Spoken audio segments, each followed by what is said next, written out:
Over the years as a counselor and leadership coach, I've worked with a lot of people who have arrived at the peak of their career. And they call me because they say, I still feel like something's missing. There's still something in me that's missing. And we talk about it. I say, well, what are you aiming for? What are you seeking? Because they've got it all. I mean, they've got the house, they got the family, they got the amazing job.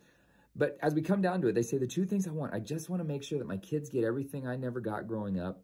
And I want to make sure I'm cared for. My family's cared for. Say, okay, I get the wanting to give things your kids never got, but what does cared for look like? I want you to define that. Give me an amount. Is there a money amount? Is there a thing that's going to have to happen? And they usually can't nail it down. Usually the answer is, well, I just need a little bit more to make sure I'm safe. So they end up keep working. And these are the guys that just never retire because they're like, well, I need a little bit more. King Solomon, he talks about this kind of drive that we all have to I just want to be safe and cared for so I can let my guard down and relax. He says this in Ecclesiastes 2, 6-8. He says, I made reservoirs to water groves of flourishing trees. I bought male and female slaves and had other slaves who were born in my house. I also owned more herds and flocks than anyone in Jerusalem before me. I amassed silver and gold for myself and the treasure of kings and provinces. He had it made. Obviously, the slave thing, by the way, it's very illegal, very immoral to own other human beings. But what he's saying is I had people to care for me. I was cared for. Not only that, the people caring for me were bringing up kids that I owned as well. And he's saying I had that made. He also said, I also owned more of herds and flocks than anyone in Jerusalem. The dude had his own grocery store. We can't really relate to that because we go to the grocery store for meat and food, but he had his own source of food. He was self-sufficient, which is what a lot of people are looking for now. I just want to be self-sufficient off the grid. This dude had it made. He says, I amassed silver and gold.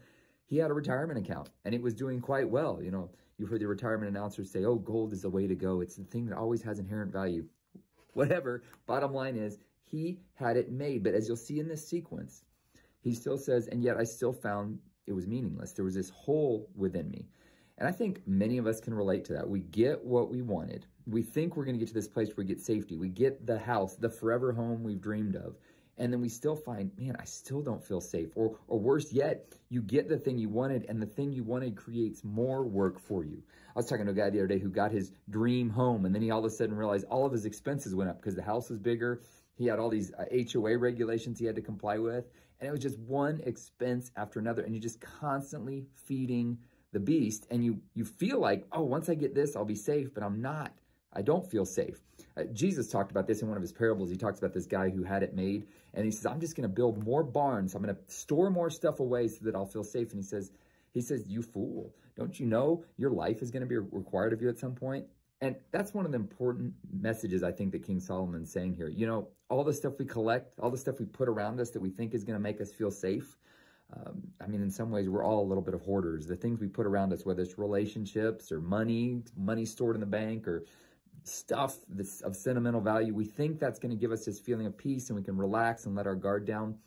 But the fact is none of those ever fulfill it because what we're looking for is really the safety that only comes from knowing that God is in control of our lives. He's guiding, he's directing, he's leading us.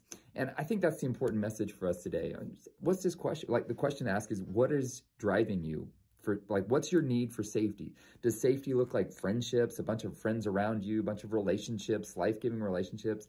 Does safety look like having a bunch of money in the bank? Does it look like having a secure job, which these days, I don't know what a secure job even is.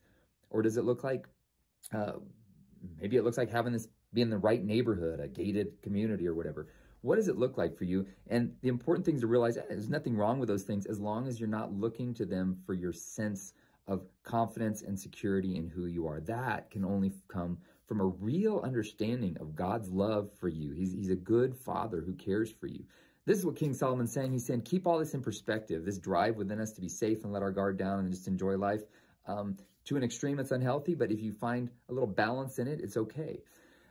Every day this month, I'm going through the book of Ecclesiastes, looking at what King Solomon says about life under the sun, keeping life in perspective. If this has been encouraging to you, share it with somebody. I encourage you to add me, subscribe to my YouTube channel, or add me on TikTok or Facebook or Instagram, wherever you saw this. You guys have a great day.